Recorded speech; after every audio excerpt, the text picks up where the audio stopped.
The Guardian has a new story out about Rakim Balagan, who's a father of three and a black activist. Now, this man was held in prison for 5 months, was never convicted of anything. Now, I'm going to read through bits and pieces of this story, and there are some insane revelations in here. And this is really a free speech issue. So, all your favorite free speech defenders, the whole free speech brigade, Jordan Peterson, Dave Rubin, Ben Shapiro, all those types, I'm sure they're doing, big features on this guy because this was clear government overreach. But don't worry, I'm sure they're going to break it down for you because they are just big free speech defenders. They are really concerned about how the FBI is oppressing the black community. Of course, I'm joking. They are not talking about this, but this is a story that needs some attention. So I'm going to read bits and pieces of this Guardian story and comment as I go along. So, Balagan, who lost his home and more while incarcerated, is believed to be the first person targeted and prosecuted under a secretive U.S. surveillance effort to track so-called black identity extremists. In a leaked August 2017 report from the FBI's Domestic Terrorism Analysis Unit, officials claimed that there had been a resurgence in ideologically motivated, violent criminal activity stemming from African Americans' perceptions of police brutality. Balagan, who was working full-time for an IT company when he was arrested, has long been an activist, co-founding Guerrilla Mainframe and the Huey P. Newton Gun Club, two groups fighting police brutality and advocating for the rights of black gun owners. Some of the work included coordinating meals for the homeless, youth picnics, and self-defense classes, but that's not what interested the FBI. All right, so far there's nothing crazy about this guy. He's just a typical activist. He's into fighting back against police brutality. He's into gun rights.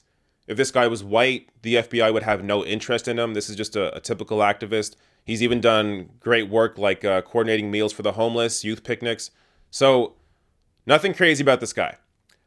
Look and see how the FBI discovered him. So, investigators began monitoring Balagan, whose legal name is Christopher Daniels, after he participated in an Austin, Texas rally in March 2015, protesting against law enforcement. Special Agent Aaron Keefley testified in court. The FBI, Keefley said, learned of the protest from a video on InfoWars, a far-right site run by the commentator Alex Jones, known for spreading false news and conspiracy theories.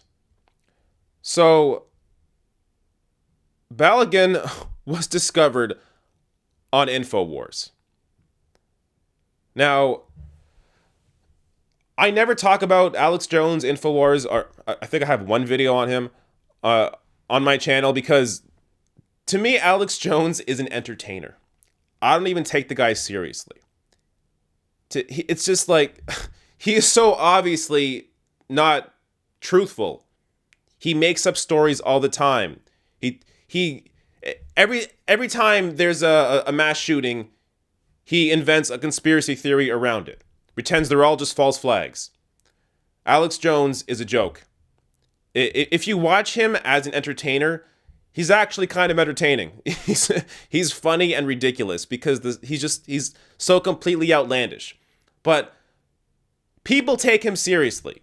Now, I would say, they're just, some people are just, they believe this shit. I can't explain it, but they believe it, whatever. Here's the FBI.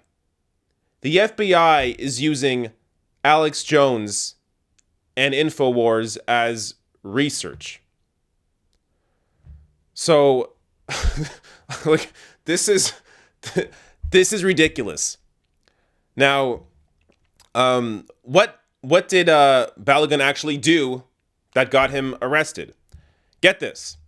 Keefley made no mention of Balagan's specific actions at the rally, but noted the marchers' anti-police statements, such as "oink oink bang bang" and "the only good pig is a pig that's dead." The agent also mentioned Balagan's Facebook posts calling a murder suspect and a police officer's death a hero and expressing solidarity with the man who killed officers in Texas when he posted, "They deserve what they got." Keithley, however, later admitted the FBI had no evidence of Balogun making any specific threats about harming police. So, this is a free speech issue. This guy was just angry about shit because he kept seeing black people get murdered by police and posted, some questionable stuff on Facebook. But he wasn't making any specific threats about anything. This is everything that the free speech brigade talks about. How we need to worry about how our free speech is being suppressed. But they only ever focus on college campuses. This is the FBI locking somebody up for non-threatening Facebook posts. This is an actual free speech issue. If this was a right-winger saying the exact same thing, calling a white guy a hero who murdered black people, there would be nothing here to throw this guy in jail. Nothing. I would be on board saying, I don't agree with calling that guy a hero, but you can't throw him in jail for just saying that. There's no threat here. There's nothing here to go on to suspect that this guy is doing anything wrong. So, at the time of his Facebook posts, Balogun said he was angry and venting about the high-profile cases of police killing innocent black men and women in America, including Alton Sterling and Philando Castile. He was particularly disgusted with the way the media and law enforcement officials portrayed the killings as justified, and said that when he wrote those posts, quote, "I just mimicked their reactions to our killings."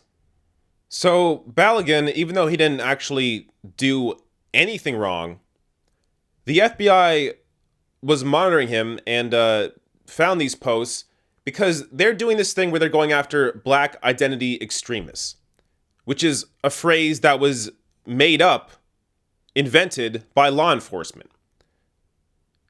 That, despite the fact that there is an overall decline in police deaths, and most individuals who shoot and kill officers are white men, and white supremacists have been responsible for nearly 75% of deadly extremist attacks since 2001. So my video on Ben Shapiro touched on this a little bit, but essentially, even though there has been more attacks, more extremist attacks by white supremacists, the vast majority of extremist attacks done by right-wing terrorism, the focus from law enforcement has been on black and brown people. So here is a black activist who could have been anybody. I mean, this is a guy just making Facebook posts, and sure, he's involved in activism, in actual protests, but there is nothing standing out about him. I mean, this is a regular dude who's just a regular black activist. But because he is black, he was targeted by the FBI.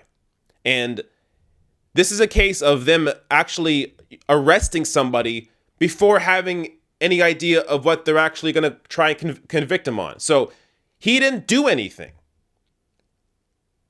Like this, you could be locked up. Anybody could be locked up. Nothing here was done. So if they want to target you and they decide that they want to find something on you, they're going to try and do it because they can target anybody. And since this happened to him, Balogun has also been forced to confront the harsh reality of life post-incarceration. He lost his vehicle, job, and home. His son was forced to move and transfer schools, and Balogun missed much of the first year of his newborn daughter's life. Quote, "This has been a nightmare for my entire family," he said, adding that he was still recovering from the monotony and isolation of incarceration. It was like living like a dog confined to a small backyard. All right, so I'm not sure if it's obvious, but I'm having a hard time processing this story. If this happened in my country, in Canada, this would be a massive story. The media would be all over this. This is a huge deal. Your law enforcement locked somebody up for 5 months for nothing. He lost his house, lost his car, lost his job. If this can happen to him, this can happen to you. And, The free speech obsessed dipshits like Dave Rubin, Ben Shapiro, Jordan Peterson, the ones that are always obsessed with free speech if it means that it's infringing on their free speech, if they get protested at a college campus, like to them, that's the biggest issue in the world. Oh, you can't speak at a college campus? That, I can't believe it. I'll have you on my show. Let's talk about it. Are they going to be talking about this? This is an actual free speech issue. This is the government locking somebody up for having opinions on Facebook that were not threats. So, look, I try to end my videos on some sort of hopeful message. Usually, there's no hope here. This is the kind of story where we have to shine light on it. People have to be aware of this. People have to be aware of what is going on. MSNBC, CNN, they should be talking about this. Will they? I don't think so. But this is beyond anything that you should allow in your country. If this was happening in a third world country, we'd all be going, "Oh my God, look at that! They're locking up their citizens for just speaking their mind on Facebook, for just posting on Facebook. They're locking people up. They're getting their information from Alex Jones and InfoWars. Wow, that's crazy." It's happening in America. This is your country. So I have a link to the full Guardian article below the video. I suggest you read it.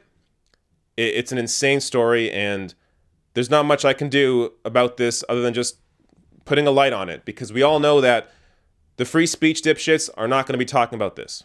Hey, if you like this video, hit that subscribe button below and consider throwing me a few bucks on Patreon at patreon.com/therationalnational or therationalnational.com/join.